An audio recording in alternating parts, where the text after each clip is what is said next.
নমস্কার, পুরী শিউলি চ্যানেল থেকে আপনাদের সবাইকে স্বাগতম। আমি আজকে বানিয়ে দেখাবো রুই মাছের পাতলা ঝোল। এই যে মাছ আগে থেকে কেটে ধুয়ে ভালো করে নুন হলুদ মাখিয়ে রেখেছি। এখানে জিরে, আদা, রসুন, লঙ্কা বাটা দিয়েছি। এখানে আলুগুলো বড় বড় করে কেটে রেখেছি। প্রথমে আমি কড়াইটা উনানে বসিয়ে দেব।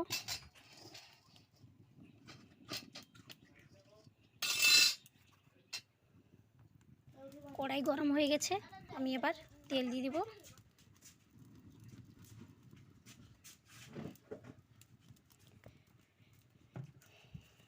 এরপর মাছগুলো নুন হলুদ মাখিয়ে রেখেছিলাম, এগুলো ভালো করে ভেজে নেব। তেল গরম হয়ে গেছে,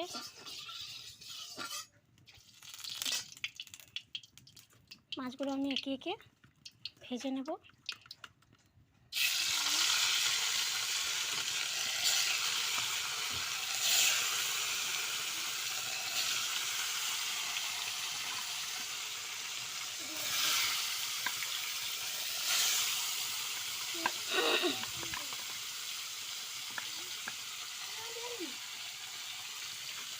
আমি সম্পূর্ণ রান্নাটা জিরে আদা বাটা দিয়ে বাটা মশলা দিয়ে রান্নাটা করব, কোনো গুঁড়ো মশলা ব্যবহার করব না এখানে।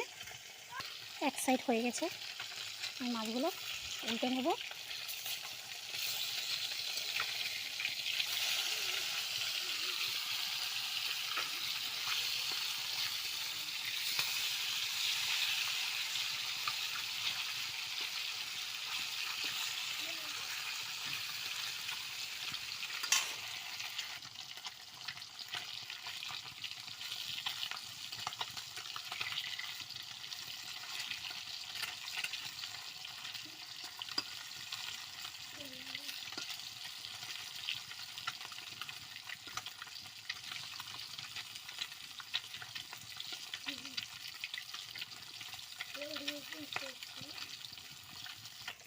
আজকের রান্নাটা পাতলা ঝোলই রান্না করব, কারণ পাতলা ঝোলই রান্নাটা খুব ভালো লাগে খেতে।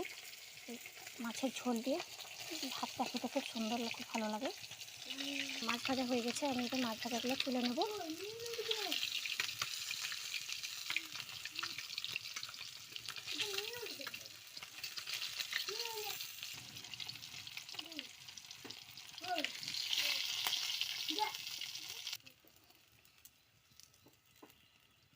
একে একে আমি বাকি মাছগুলো যে রয়েছে সেগুলো ভেজে নেব।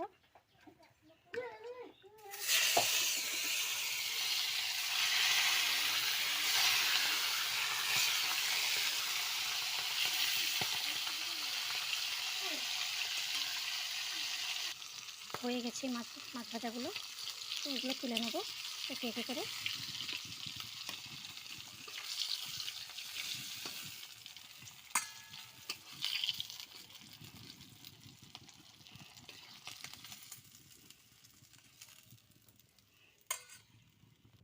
ওই তেলে আমি আলুগুলো ভেজে নেব।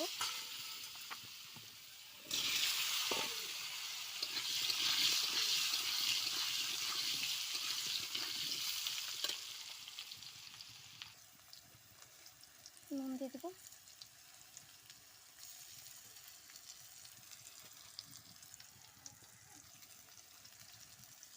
হলুদ দিয়ে দেবো,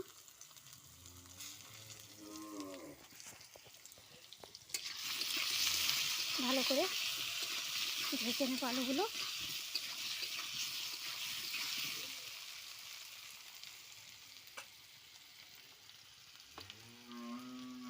আলুগুলো ভাজা হয়ে গেছে, আমি এর মধ্যেই মশলাগুলো দিয়ে দেবো। আপনারা চাইলে আলুগুলো তুলে রেখে ভালো করে মশলাটা ভেজে নিতে পারেন। আমি একসঙ্গে দিয়ে দিচ্ছি, কারণ তাড়াহুড়াতে রান্না করতে গেলে এইভাবে রান্না করে দিয়েছিলাম।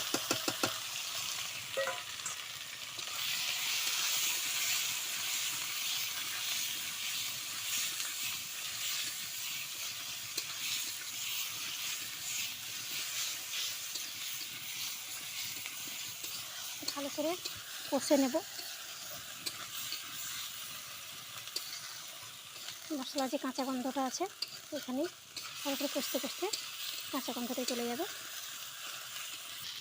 ভালো করে ভাজার জন্য আমি অল্প জল দিয়ে দিচ্ছি,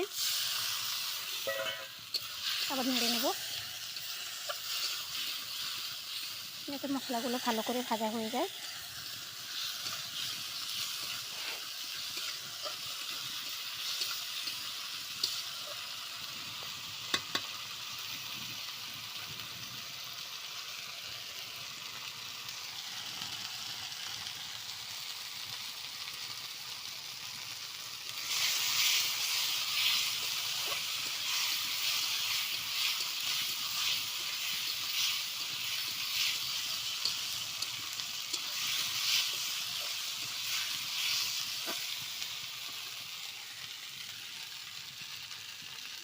কষানো হয়ে গেছে, এবার আমি জল দিয়ে দেব।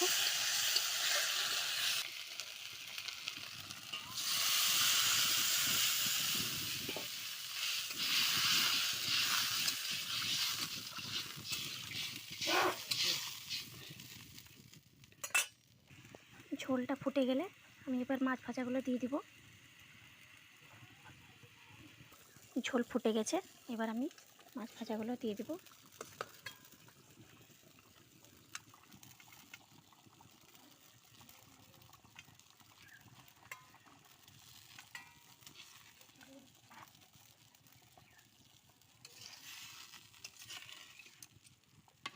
দেখে নিব আলুগুলো সিদ্ধ হয়েছে নাকি। সিদ্ধই হয়নি, আর একটু ফুটবে।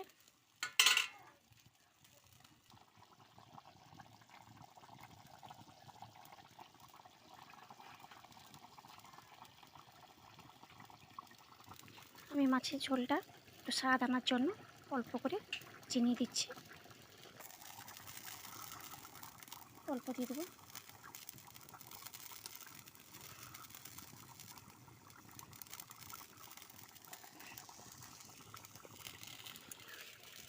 যতক্ষণ না আলুগুলো সেদ্ধ হচ্ছে ততক্ষণ আমি ভালো করে ফুটিয়ে নেব।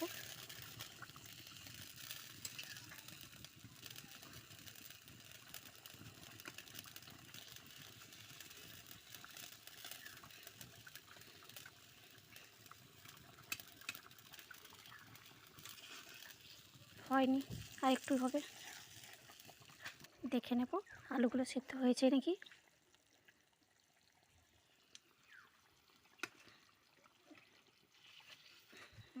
পুরো সেদ্ধ হয়ে গেছে।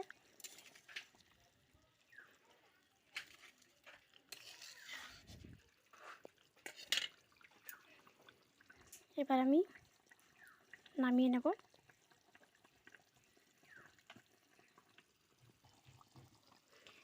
নামিয়ে নেব।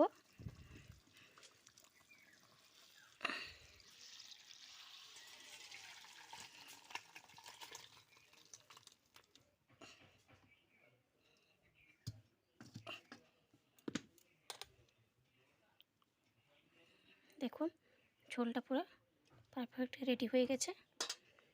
এখানেই শেষ করলাম, চলে যাচ্ছি পরের ভিডিওতে।